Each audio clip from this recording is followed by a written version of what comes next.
What? What trail are we on? Mickelson Railroad. It's the rail to trails. 1,600 miles they converted. I think this is an 880 mile run of it. And we've done all 880 miles. 180. Oh, 180. Yeah, we've done all. We're coming to the end. We've done 1.8 miles of 180. We've done 10%. Just kidding. 1%. We're on our second day. We stayed in Nebraska last night and we got in today. And once we got set up, we were like, what do we want to do in South Dakota? And we found this trail, Rails to Trails. It's part of that program. And it's the something Michael S. Mickelson or something like that trail. So we're walking down now. George S. Mickelson Trail. George S. Mickelson Trail. It's one of 1,600 rails to trails that they've converted. So it's unused railroad lines that they've converted to trails. Dogs are allowed. You just have to keep them on a leash. We've seen quite a bit of bikes, but it's overall not super busy. Not at all. And it's $4 per person per day or $15 for an annual pass. And since we're just gonna use it once, I think today, we just did it once. There's a skunk around here somewhere too. Yep. So we left Scottsbluff, Nebraska this morning. Our campsite was not the best. So we got out pretty early. And we went to Scooters, drive-through, coffee and stuff. Yeah. It's pretty good coffee. But we didn't drive through Scooters, drive-through, coffee and stuff because we had our camper. Because we had our trailer. So, really? Yeah. Anyway, so we parked across the street at a funeral home and walked across to get coffee from Scooters, drive-through, coffee and stuff. But they didn't have a walk up, so I walked through the drive-through. It was good. It was good. It was good coffee, good enough coffee.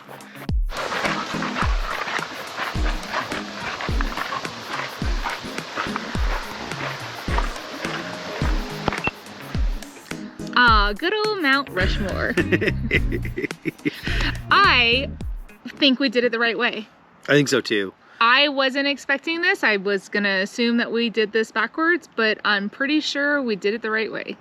So when we got here on Sunday, we set up camp, got everything going, and then Sunday night decided to drive over and visit Mount Rushmore. So we left the dogs in the camper and headed over there I think we left here at about 7:30 and we were inside at like 7:50. So it's only about a 20-minute drive, 25-minute drive from here. So from 8 to 8:45, they call it the lighting ceremony, which was super cool. Was it super cool? It was very interesting. There were a lot of facts. So the ranger talked to us about Mount Rushmore. Our national parks and monuments are an incredible gift that was given to us through the actions of our country's historical figures, one of whom is honored on a memorial behind me. I'm sure many of you can guess who. Theodore Roosevelt was a man who many refer to as the conservationist president, and is very well known in his efforts for protecting the natural world. Now, even though Roosevelt did not actually form the National Park Service himself, he was a catalyst in the creation of America's greatest idea. With that mindset, Roosevelt granted us the U.S. Forest Service in 1905. Roosevelt also gave us 150 national forests, 51 federal bird preserves, 4 national game preserves, 5 national parks, and 18 national monuments through enabling the Antiquities Act of 1906. This act was the gift that keeps on giving and is still used by presidents to this day. In total, during his presidency, Roosevelt set aside and protected 230 million acres of land. That is roughly 360,000 square miles. So to put that in perspective for you, 360,000 square miles is about the size of Colorado, Nevada, and Arizona combined. And then they played a video that went more into depth about each of the 4 presidents on Mount Rushmore, and then they did, then they lit it up. I thought that was very interesting because we did go back to Mount Rushmore today to see it in the morning or in the daytime, and I don't know what happened. You tell me what happened. I was outside with the dogs. We have 2 slightly differing opinions on it. Mine is that, yeah, I agree. I think seeing the monument lit up was actually pretty dang cool.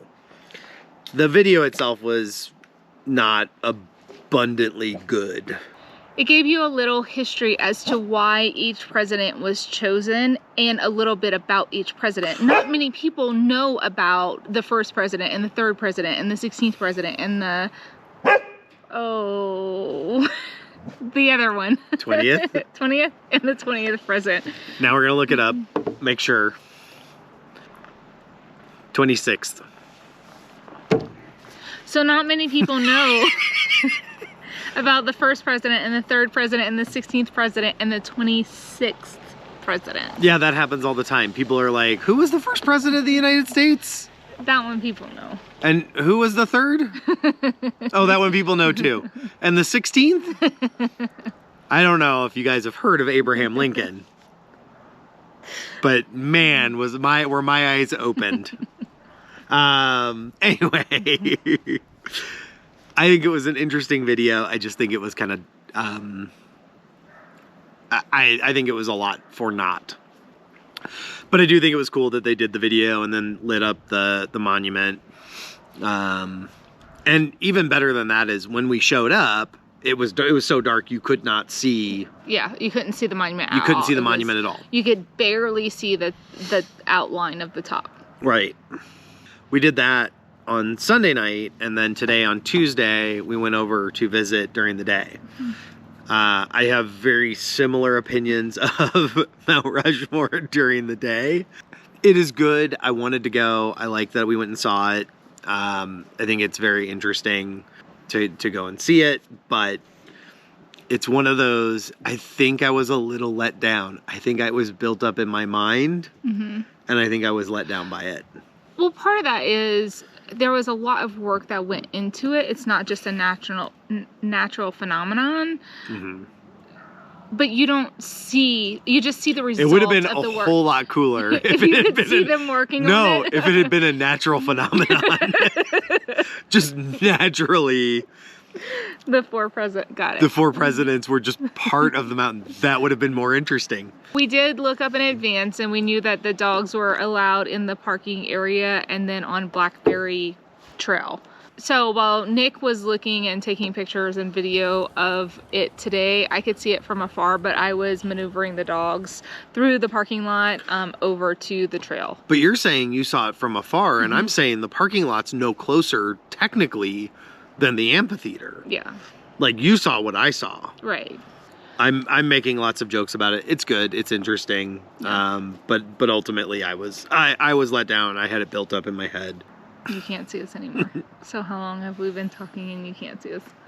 So we were able to go and hike Blackberry Trail. Yep. Blackberry Trail is a lot of downhill at first, followed by a lot of uphill.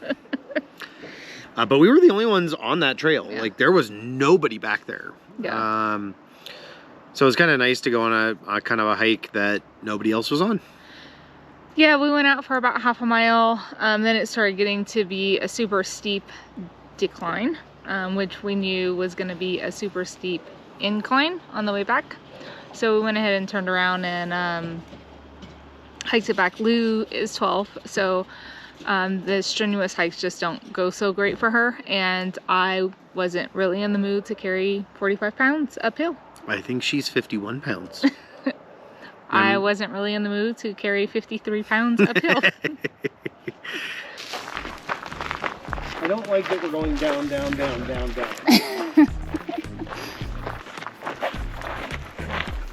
That just means on the way back we have to go up, up, up, up, up, up, up. Literally everything on the way back is up.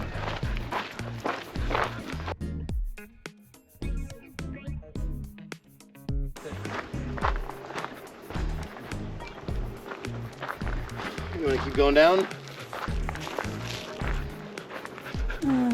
Ooh, it looks like it's getting pretty steep, huh? Yep.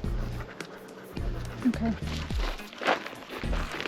We're at 410. Well, we're at like at least half a mile.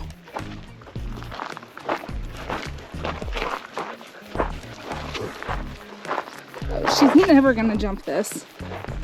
Do you want to go back? Come here. Hi, wait. You want to start heading back? Yeah. Do you want to go? No, we can head back. Cause we're gonna have to. I'm gonna have to pick her up across a couple of these. Okay. She's not gonna be able to go up. Okay.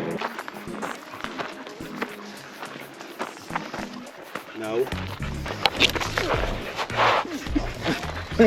That was an easy one. Her said for you.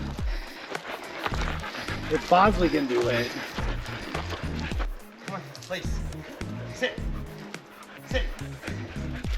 Good girl. Can you take a picture? Okay. Got it? Yeah. All right, let's go. Oh my God, Olive. Heel. Heel. Look at this one, Nick. What? Look right here. Yeah.